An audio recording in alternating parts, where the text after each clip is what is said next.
आज के इस वीडियो में हम लोग आयनिक यौगिकों के गुणधर्म को जानेंगे। तो देखिए आयनिक यौगिक के क्या गुणधर्म हैं। आयनिक यौगिकों के गुणधर्म निम्नलिखित हैं।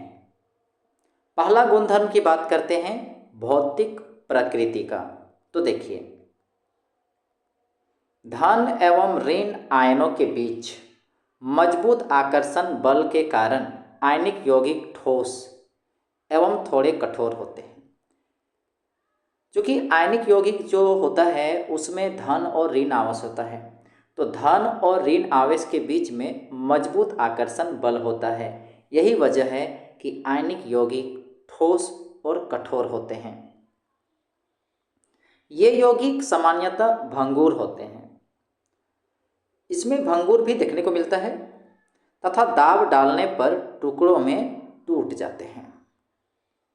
ये तो था भौतिक प्रकृति। अब हम लोग समझते हैं आयनिक यौगिक के दूसरे गुणधर्म जिसका नाम है गलनांक एवं क्वथनांक। आयनिक यौगिकों का गलनांक एवं क्वथनांक बहुत अधिक होता है। ये देखने को मिला है कि जितने भी आयनिक यौगिक हैं उनके गलनांक और क्वथनांक बहुत अधिक होता है, क्योंकि मजबूत अंतर आयनिक आकर्षण को तोड़ने के लिए देखिए, क्योंकि अलग अलग आयन है, धन आयन है, ऋण आयन है, तो उसके बीच में एक आकर्षण बल है। तो उस अंतर आयनिक बल को तोड़ने के लिए ऊर्जा की पर्याप्त मात्रा की आवश्यकता होती है। बस यही कारण है कि आयनिक यौगिकों का गलनांक और क्वथनांक बहुत अधिक होता है। अब हम लोग तीसरे गुणधर्म की बात करते हैं, तो वो है घुलनशीलता का।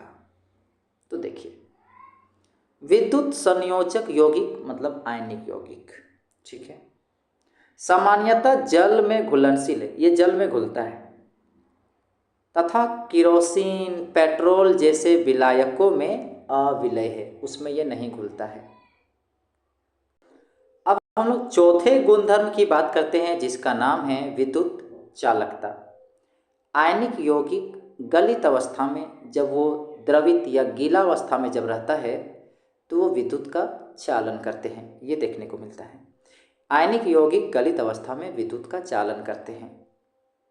तो अभी हम लोगों ने आयनिक यौगिक के कुछ गुणधर्मों को समझा, जैसे कि भौतिक प्रकृति समझें, गलनांक और क्वथनांक समझें, घुलनशीलता को समझें और विद्युत चालकता को समझें।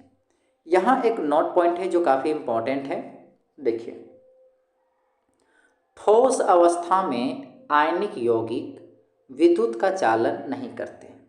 जब आयनिक यौगिक ठोस रूप में रहता है तो उससे विद्युत का चालन नहीं होता है, क्योंकि ठोस अवस्था में दृढ़ संरचना के कारण, मजबूत संरचना के कारण आयनों की गति संभव नहीं होती है। आयन जो है गति नहीं करते हैं ठोस अवस्था के समय।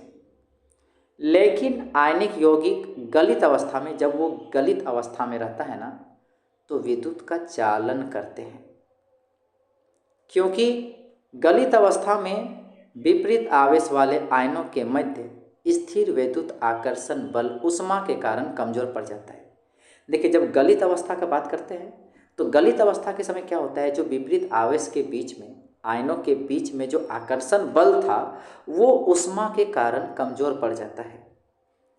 इसलिए आयन स्वतंत्र रूप से गमन करते हैं, स्वतंत्र तरीके से गति करते हैं। यही कारण है जब आयन गति में आ जाते हैं तो विद्युत का चालन करने लगते हैं। तो आयनिक यौगिक जो है गलित अवस्था में विद्युत का चालन इसलिए करते हैं क्योंकि उस समय आयन स्वतंत्र रूप से गति करता है, किंतु ठोस अवस्था में विद्युत का चालन इसलिए नहीं करता क्योंकि उस समय आयन गति नहीं करता है, क्योंकि वो दृढ़ संरचना के कारण ऐसा संभव नहीं है।